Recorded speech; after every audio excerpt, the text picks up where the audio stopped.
Hello दोस्तों, आज मैं आपको बताऊंगी जब भी आप पूजा पाठ करते हैं तो आपकी पूजा सफल होने के कुछ संकेत मिलते हैं।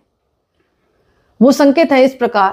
पूजा के दौरान दीपक की लौ का एकदम ऊपर की तरफ लंबे समय तक उठी रहना, तो समझ लें कि भगवान आपकी पूजा से प्रसन्न है। दूसरा संकेत ये मिलता है कि पूजा के दौरान आपकी आंखों में आंसू आने लगे, तो समझ जाए कि भगवान का आशीर्वाद आपको मिल गया, आपकी इच्छाएं पूर्ण होने लगी। इसके अलावा पूजा के दौरान यदि घर में कोई मेहमान का आगमन हो जाए, आप पूजा कर रहे हैं, घंटी बजा रहे हैं और कोई मेहमान का आगमन हो गया, तो समझ लें पूजा का सफल संकेत है। पूजा के दौरान भगवान की तस्वीर या मूर्ति से फूल माला गिरना शुभ माना जाता है। यदि ऐसा होता है तो समझ लें भगवान आपसे प्रसन्न हो गए और आपकी पूजा को स्वीकार लिया है। पूजा के पश्चात घर से बाहर निकलते ही यदि नीलकंठ पक्षी के दर्शन हो जाए तो समझ लें भगवान आपसे प्रसन्न है और वो संकेत दे रहे हैं। पूजा के समय नियमित घर के सामने, जैसे आप पूजा कर रहे हैं और पूजा करते करते आप एकदम से उठे और घर के बाहर गया, तो सफ़ेद गाय का आना बहुत शुभ होता है। गाय का बछड़े को दूध पिलाना अगर आपने देख लिया तो बहुत शुभ है, यानी कि आपकी पूजा से ईश्वर आपसे प्रसन्न है और आपकी पूजा सफल है। कुल मिलाकर बात यह है कि जब भी आप पूजा कर रहे हैं तो ईश्वर आपको कुछ संकेत देते हैं।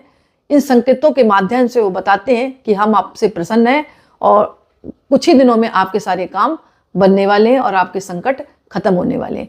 तो यदि आपको पूजा के दौरान आंखों में आंसू आ रहे हैं तो आप खुश हो जाएं, यानी आपके पापों का क्षय हो गया और आपसे ईश्वर प्रसन्न है। घर में पूजा के वक्त कोई मेहमान आ गया तो उसको मतलब चाय पानी जरूर पिलाएं उस समय।